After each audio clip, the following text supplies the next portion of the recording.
The Canadian government has stressed that its position on the territorial integrity of India is absolute. This was stated by the country's Deputy Minister for Foreign Affairs, David Morrison, while appearing before the Foreign Interference Commission in Ottawa on Friday. He said that Canada's policy is very clear that India's territorial integrity must be respected. There's one India, and that's been made very clear, is what he said. In fact, my colleague Vishnu Shom joins us to get us more on this.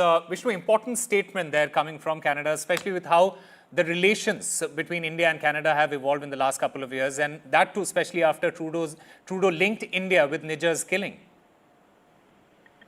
You know, Sama, I think this is one of the most important, if not the most important statement made by a Canadian figure of authority in terms of writing the relationship between India and Canada, which has really been in a free fall since approximately September last year, when the Canadian Prime Minister Justin Trudeau linked the death of the Khalistani terrorist Nijjar to India. What the Canadian government has now said in this commission that you referred to is that as far as they are concerned, India has won. The territorial integrity of India cannot be, is absolute. And therefore that sends a very strong statement when it comes to Khalistani elements in Canada who have wanted a separate Khalistan. That position, of course, is unacceptable entirely to India.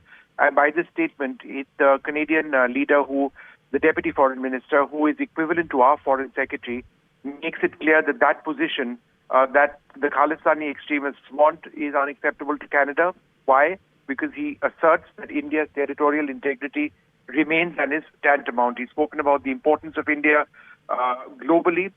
And I think in what is a significant sort of reflection on the nature of protest we've seen among Khalistani protesters, he said that there are some pro-Khalistani elements who were awful but lawful. In other words, there's not much that the Canadian government can do because freedom of speech enables them to protest whichever way they want.